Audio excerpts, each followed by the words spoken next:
kabaliwan kong ito. Sumpa ko sa sarili, hindi na. Ngunit ito na naman ako. Hindi na papipigil pa, hindi na paaawa. Sigaw na ang pangalan mo.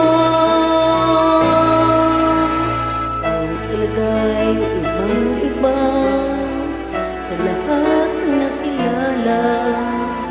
Sana ay ikaw na nga.